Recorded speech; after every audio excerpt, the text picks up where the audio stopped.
Thanks everyone for joining me. Today is September 4th, and we are just 20 some days away from the official first day of autumn. Super excited to jump on TripAdvisor and see who we might help with some travel tips to New England. For all of you new here, New England is my passion.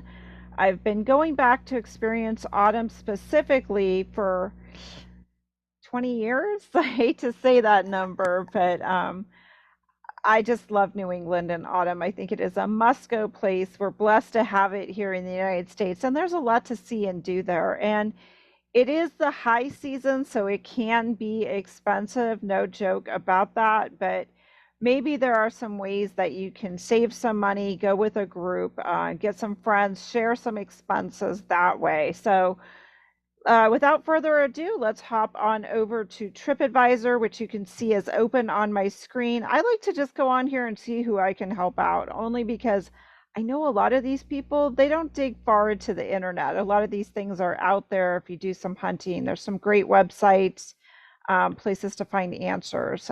Winter trip to New Hampshire. We don't ski. There's a lot to do in New Hampshire. I would say, find out how comfortable you are with driving in snow, or stay in the cities. Portsmouth, New Hampshire is a great place to experience winter. There's a lot of things to see and do there. You have Strawberry Bank, which is a collection of homes and businesses that were built in the 1600s that are all collected together. They often create a ice skating pond there. There's a lot of activities around the Christmas season with lights and caroling and food, as you can imagine. I think that's a fabulous place. I would also venture to say that up near Jackson, North Conway are some lovely areas, and you don't have to be a skier to enjoy some of these locations for walking, snowshoeing. Some of them have winter trains, things like that.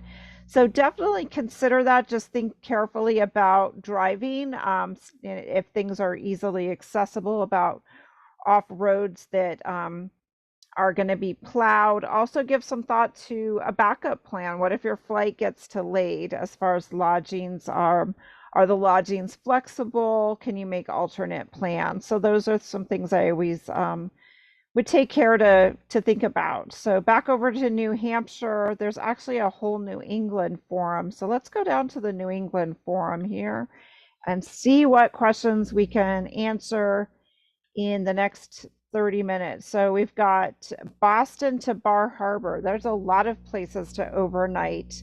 This question is posted here. Of course, I love Kennebunkport. It's old money. It's got an incredible little area of shops. There's lobster boats that go out of there. It's just an incredible place to spend some time. There's some really nice Airbnbs there.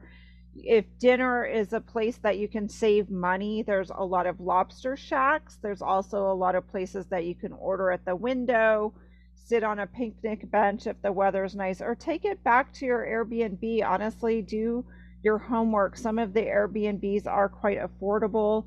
Read the hotel listings. Look on sites like hotels.com. Do a Google search, Google Maps.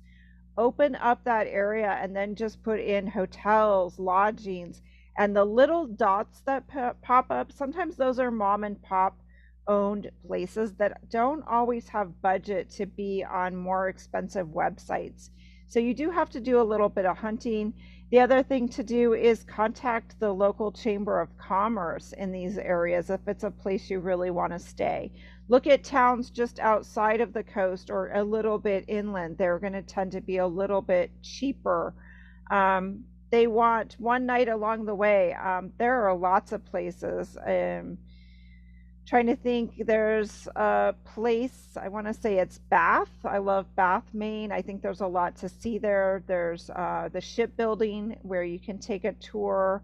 You can also take a boat out of Bath, take a small day trip down to Damariscotta where they do the pumpkin regatta. There's lots of places to see the food, do some photography. And oceanfront lodging, honestly, just open up, like I said, Google Maps and plug in your dates. Google lets you do that. And then with Google Maps, you can see how close it is to the water. That I would say would be your best bet. But anything dotted along the main coast is going to have all the things you're looking for. Food, photography, and hiking, usually right within town or along the coast or a short distance away. There's a lot of state parks like Camden Hills State Park just above Camden. Back to the New England Forum. What else do we have here? We have Kansas first trip to New England, sampler in 10 days. Wow, this question almost seems like it was written for me. I'm a Midwest girl at heart. I was born and raised in Iowa, and I definitely think of a lot of my trips are considered a quote sampler, a little bit of everything. I'm going to list my itineraries. I'm trying to fine tune things now, so I'm hoping they got their lodgings. Recommend restaurants or hiking. Restaurants, again, look at how much you're willing to spend. There's great restaurants at different price points. There's a lot of restaurants where you can slide in and get late lunch and have food maybe for later. You're going to save money on lunches. Flying into Burlington, off to Stowe for 2 days. Stowe is a great area. I'd make sure to spend time in Burlington. There's some great restaurants in Burlington on Church Street. Some of them require a reservation. Some of them you can walk into. From Stowe, a day in Woodstock. A day you're going to be running around Woodstock. There's plenty to see and do around Woodstock, Vermont. From there, we will head to Lincoln, New Hampshire, as that will be our base for the next 3 days. From the Lincoln area, we will drive to Cape Cod, so that's going to be a bit of a stretch, and stay in Falmouth. Make sure to do one of the boats out to see the sea life. I did a cruise out to do whale watching. I thought it was fabulous. Taking the ferry to Martha's Vineyard, check the dates, because depending on how late into the season, they may have shorter ferry schedules as far as going and coming back. We are from Kansas, and I have never been to the New England area. I would make sure to try to spend a night along the Maine coast. I think the Maine coast is just fabulous. I don't think it's as built up as quote Cape Cod. And personally, I just have an affinity for Maine. And I think that being from Iowa, you could, myself, and you're from Kansas, I think that you would really appreciate the Maine rocky coastline. You've got a lot of little lobster shacks.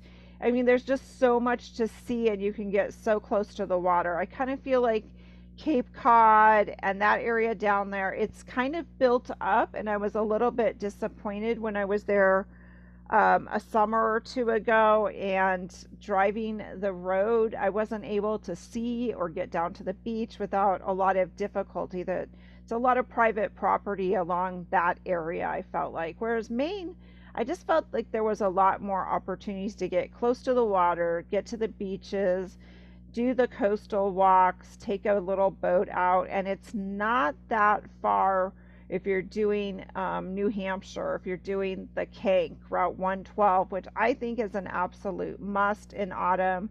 Route 93, I'd have to double check my numbers, but it's the main interstate that kind of slices up through New Hampshire. You've got the Flume Gorge, you've got the Basin if you don't want to do as many stairs as the Flume Gorge. You've got Cannon Mountain, I think is the name of it, where I call it a foliage gondola, because in fall it's not a ski lift to me, it's a foliage gondola, and that's just a name maybe I've given to it. But honestly, it's the ski runs. It's a great way to get above the colors, get above the trees, have incredible views on a nice day. Something well worth doing. There's so many scenic drives in New Hampshire. I think it's a really little bit of an underrated state. But I would definitely try to hit the coastline just over the New Hampshire, between New Hampshire and Maine, that southern Maine coast. There's a lot of gems there. So I would be sure to hit that. And as well as Burlington, I think you'll want to take a drive up to the islands of Vermont. Beautiful places, lots of openness. It's not all built up and congested, along the shores of the lake there as well. Be sure to go south of Burlington. There's apple orchards. There's a great drive down to Middlebury where there's a college. So there's a lot to do. Make sure not to miss Waterbury, Vermont, if you want to stop at, quote, the Ben and Jerry's. Cold Hollow Cider is a place I enjoy stopping and sampling the ciders. There's a little farm stand in there. Just a lot of quick stops to get out of the car and kind of get that all the fall feels of sampling and tasting. So there's a lot there to do in 10 days, especially with including Martha's Vineyard. You'll have plenty to do. Just watch your times. Double check your drive times because it will get dark that time of year. As we always mention, around 6 o'clock, you're going to lose the light. Let's see, 9-day trip starting and ending in Boston. Another great question, one I feel like I do often when I write personalized itineraries for people, is help them plan their trips. I love this. A very last minute opportunity has gifted me the chance to see Boston in just over 2 weeks' time. So that means they're probably going in September, at the end of September. They arrive in Boston on Friday the 20th and leave the 29th. It will be a little early, most likely, for color. You may not see a lot of color, but I would definitely enjoy Boston. Boston, make sure to do the Freedom Trail, get some literature, look at things you really want to do. The public library in Boston is a beautiful building, has a courtyard where you can have brunch, I believe. Check into that. The Isabella Stewart Gardner Museum. Again, it's not so much about the art, maybe. A lot of it is the building itself and the mystery of who stole that artwork. A huge art heist, a great show. I think it was on one of the cable stations recently. Well worth your time to just wander Boston. They have a chain of parks. It's very walkable city. Don't rent the car until you're ready to leave Boston because it's very expensive to park in Boston. And the Boston rental car is right at the airport. There's a little place there to pick it up. They want to, I would definitely, from Boston, I would try to go north. Again, I love Maine. I love southern New Hampshire. There's some beautiful things to see. Pop into Salem. I think you'll really, if you have an interest in history, and everyone usually wants to see Salem for, we call it in autumn, it just kind of comes alive with all of the history there in Salem. But cities in New Hampshire, like Portsmouth, Algonquin, Maine, I can't say enough about some of these locations for visitation. Also, just outside of Boston, think about visiting Concord, where the Minuteman Park is, the bridge, the Old North Bridge.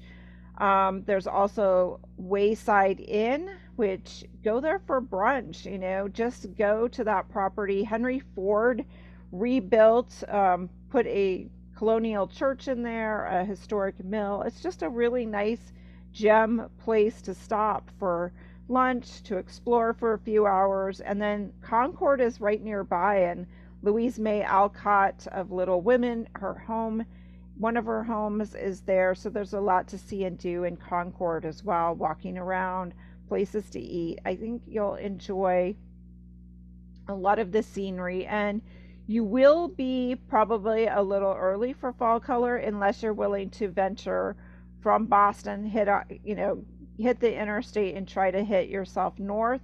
Might be worth a day trip to go up to the Kank Highway, Route 112. You might start to see a little bit of early color if you're lucky. So those are some ideas. Obviously, there's lots to see and do in Boston, and Boston is a great place to be in autumn. 9 days road trip from New Jersey to Acadia and back. Again, some of these questions, pretty much I'm just answering them off the top of my head, but this is an area I really, really love. Make sure to book early. It looks like they did book in Acadia. They want to do some whale watching around Boston.